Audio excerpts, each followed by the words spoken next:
Friends, it's 53 degrees out, so you are very special, wonderful people. And I have to tell you the good news is that it is predicted that if we did this service outside next week, it would be 48 degrees. So we're 5 degrees, it's a heat wave. And I also want to thank Becky and Nathan. To be musicians out here, I mean, I don't know how Nathan is playing in the 53 degree. No, I mean, No. You're just a professional. That's right. And you're willing to sacrifice for the New Reformed Temple. That's exactly right. And we're happy. We thank you. My pleasure. Okay? You know, one of the things that my freshman writing teacher taught me in college was keep it brief. And what she meant by that, it also means I'm going to keep it brief tonight because you don't hear all my words this evening in the cold. But one of the things she said was when I handed in a paper was that Alan has too many words. And be more like Ernest Hemingway, make it simple. I think about that because her comment, and she happened to be Jewish, and she happened not to be very loving of her Jewish identity, but that's a whole other topic. But she was making a very interesting biblical point. Because when you look at the Torah, when you read it in Hebrew especially, it's very terse. There are very few words. And one of the things that makes it possible in Jewish tradition for expanding the meaning of the Torah is that since the words are so terse, and since there's so few words, that by instinct we have to fill in the blanks, and every word and even every letter is filled with meaning because there isn't a lot there. The opening verse of this week's Torah portion is a wonderful example of that. This is what it says. It's Chayei Sarah, so it's the title is The Life of Sarah, but it ironically talks about her death. So the first statement is, and the life of Sarah was 100 years and 7 years and 27 years, and these were the years of the life of Sarah. 100 years, 7 years, and 20 years. Now the Torah should have said 120 years, but it doesn't say that. 100, 7, and 20 each articulated separately. Now the great commentary Rashi explains that the word shana, years, means kulam shavim l'tovah, which means all of her years were equally good. That's why it articulates each of those parts of her life separately, saying every year, every day was something that was joyful and equally good. Now here's the problem. The problem is, I don't think Sarah's years were so good. She was compelled to wander from land to land. She suffered famine and had to go to Egypt. She couldn't conceive until she was the age of 90. Finally, her son would be brought to the altar as a sacrifice. Sarah had this remarkable capacity to face every trial of life with courage and confidence. And the rabbinic sages point out that Sarah, the first matriarch of Israel, confronted every obstacle and challenge with this belief, and it's the phrase, Gam zu l'tovah. Even this is for the good. In a sense, the rabbis are teaching us that all her years were good because no matter what happened, she looked upon it as being something good. Sarah didn't allow her disappointments and discouragements to lead her to despondency and to despair.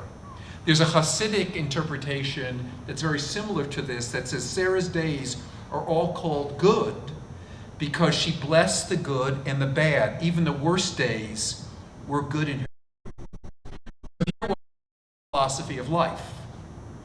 She did not recall the past with regret, and she imagined her tomorrows without any fear.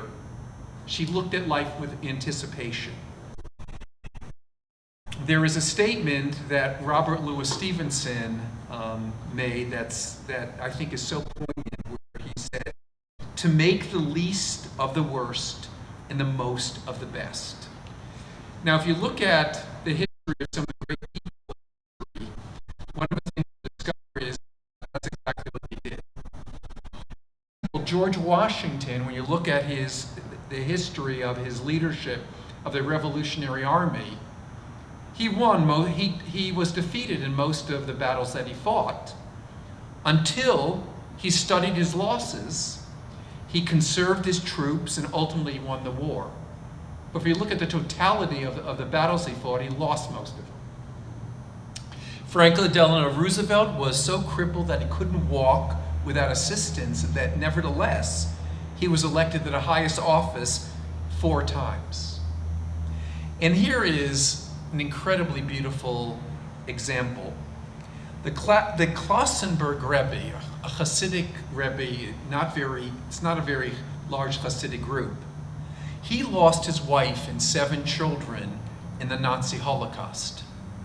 But this Hasidic Rebbe resettled in Israel and built a network of 11 yeshivot, each bearing the name of one of his lost children. Resilience, hope, and faith. As a matter of fact, when you look at the state of Israel, it was built by people who, many of them faced adversities of life, but came to Israel to renew their lives out of the ashes of their humiliation, their suffering, and despair.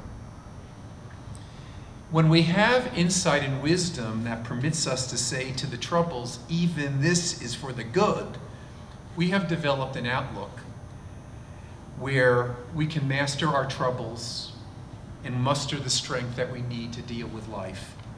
We can face all the challenges and we are able to go forward. Now, I was thinking about this message on Wednesday when it was the 3rd anniversary of the Tree of Life massacre. And if you remember so clearly, I know Glenn, it's okay I share this, isn't it? Glenn's, I think, first encounter with our community was when he came for the service that we held for the Tree of Life and the whole place. One of the things that's fascinating, and I've been reading about it in this new book out about it, I want to read, is that in the aftermath of the Tree of Life massacre, what can say about it? There is this shadow of this horrible event and devastation.